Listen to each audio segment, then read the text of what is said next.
This is actually a very long talk, over 45 minutes, but I'm going to concise and flip over slides.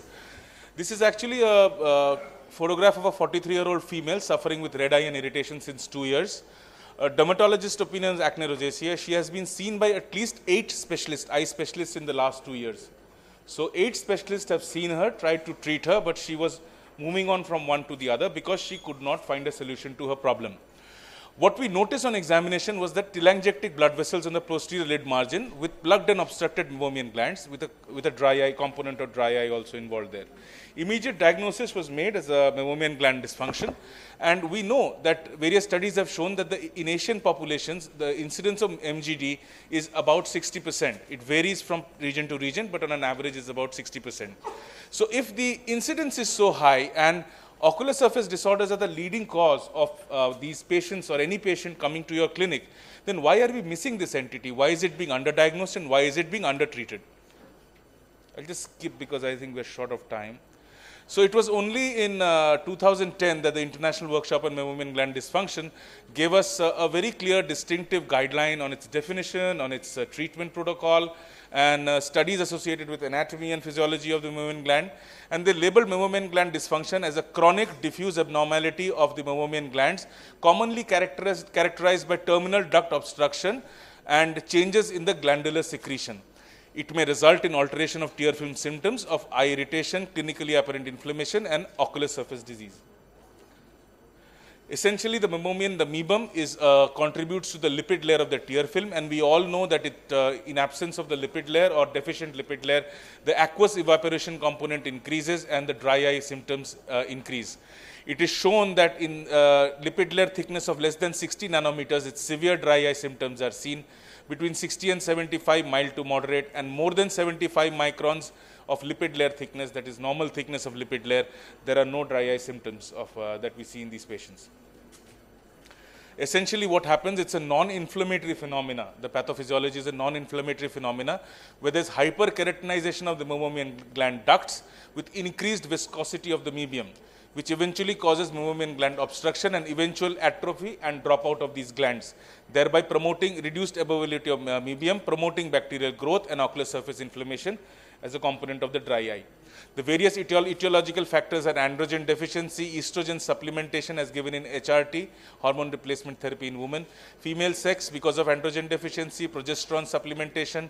You might have these patients coming on all trans-retinoic acid treatment for acne vulgaris, and these patients have a high tendency of developing MGD. Increased age, contact lens use, these all promote incidence of MGD. The ophthalmic factors I think we all know about. Well, essentially, this is what a normal meibium secretion looks like. It is clear and looks like a small droplet of oil. But in cases of meibomian gland dysfunction, they have various grades. This is the normal clear grade. This is the cloudy variety. It progresses on and worsens on to become cloudy variety with debris. And in very terminal cases or advanced cases, you will have toothpaste-like secretion from the meibomian gland. And eventually, the meibomian gland expressibility also goes down with time, and in severe cases, the meibomian glands absolutely atrophy, and there's no secretion. The clinical features we find with MGD are thickening of the lid margins, as you can see here, with vascularized lid margins, hyperkeratinization of orifices, you can see over here, with rounding of the posterior lid margin.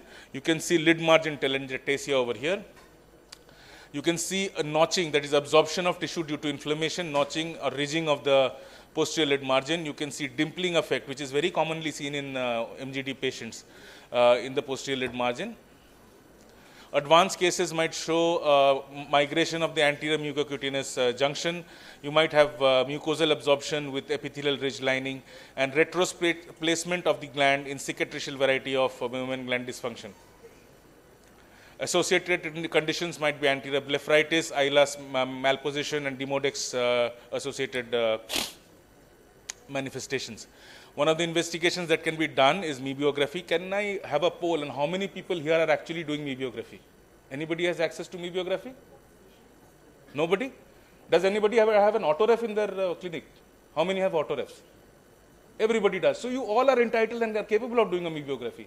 Just evert the lid of the patient, go and focus on the everted lid. You will see you'll see a picture like this on the screen. So you all can do mebiography from tomorrow onwards. Do this, see the glandular dropout, diagnose these patients early, because Like many other conditions, once these glands drop out, they can't come back, they don't come back, and you lose that meibomian gland for life. So we can also do tear film interferometry, diagnosing the thickness of the tear film, lipid layer. Basically, the mainstay of treatment is 4 minutes. Mainstay of treatment is lid hygiene and warm compress. The recommended thing is to use 45 degrees hot compress, changing it every 2 minutes, 3 to 4 times a day.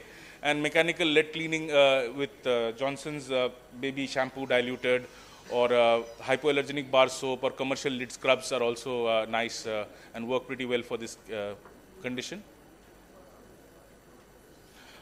A more sophisticated tool, the LipiFlow, it does the same thing as we do with our normal compress and lid warming.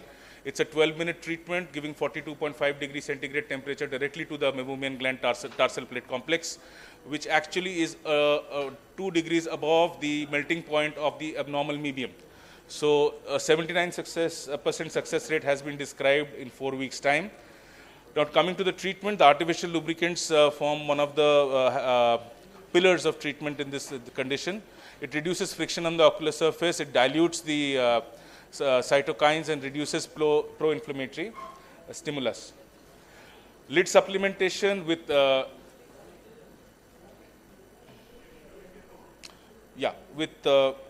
lipid layer sprays are important. It adds to the lipid layer thickness. Topical antibiotic of choice is azithromycin, not only because of its antibiotic properties, but more importantly because of its immunomodulator properties. Role of oral doxycycline 100 milligrams twice a day, or minocycline 100 milligrams once a day is helpful in these patients.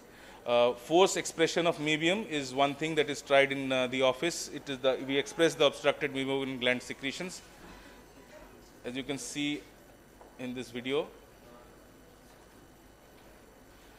role of omega-3 fatty acids is also being debated nowadays. It reduces the apoptosis and increases the quality of lipids in these patients. Intra-ductal probing, this is a video by Seth Meskin from Tampa, Florida. They use a 100 micron probe to probe into these glands, and eventually they claim success to some extent. So we need to know MGD is a very common condition in our population. It influences the health and the well-being of millions. It's the most frequent cause of evaporative dry eye. If that is so, then why are you missing this entity, knowing that once the glands drop out, we don't get them back? So we now know why this patient was not treated adequately by all the ophthalmologists seen by her earlier. Thank you.